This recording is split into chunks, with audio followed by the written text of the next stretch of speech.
I tend to think about things for a long time and in little bits and pieces. That sort of grows into making work, and maybe that's why it's difficult for me to talk about these flashes of realization. People, when they hear music they don't like, don't say that's not music. Art is really very similar in that respect.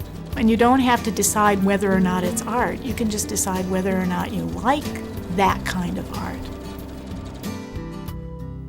It's not easy. I don't think it's ever gonna be. It's still a struggle for survival. It's a struggle for expression. You know, every time you make something, it raises more questions. It's almost like having a conversation with my work. All of that comes from my journey. It was written, I guess, that some part of my career would be dealing with artwork. I do think creativity is also a way of life. It's just something that's there. Your concentration has to remain right on your work. And it produces this really calm effect.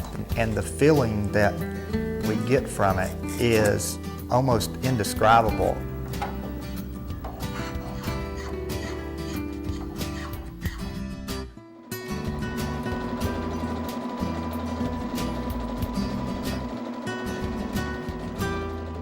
I think most creativity is driven by a person's spirituality on some level, whether they're conscious of it or not. It transcends the mundane, the ordinary.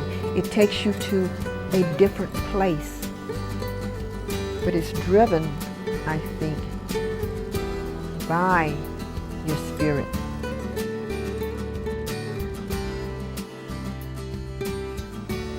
I think most people who are making their life out of making art almost can't help it.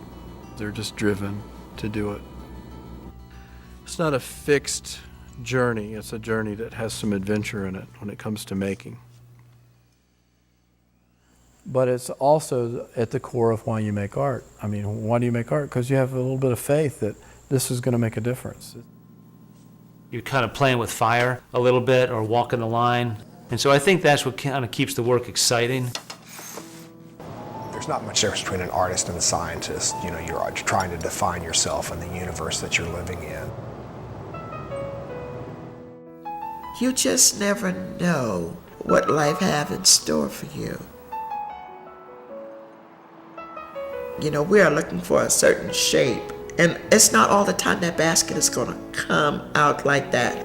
Sometimes this basket takes on its own shape of what it's going to be. So sometimes you have to just wait to see what you're going to get.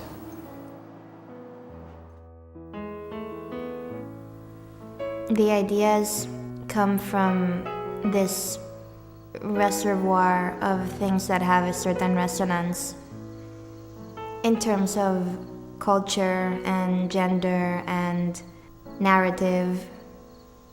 But I don't break it down and I don't try to understand it or make it linear. I just know that they're back there and I know what I'm drawn to.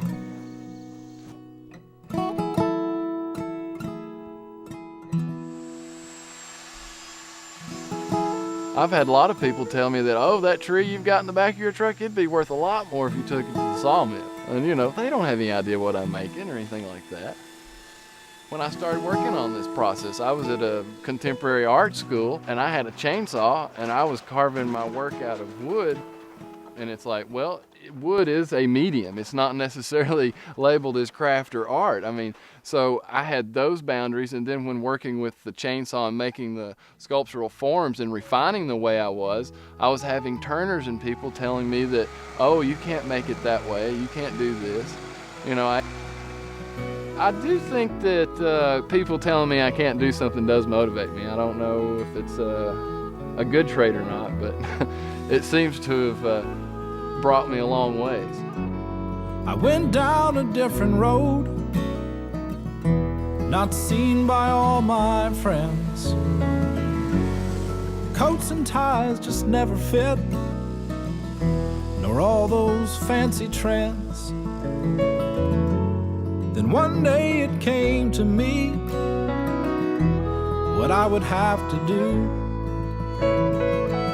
My hands would shape my vision, my art would see me through. Can you see that part of me that I can no longer hide? Can you see my hopes and dreams and everything inside? It's the journey of my soul, you see,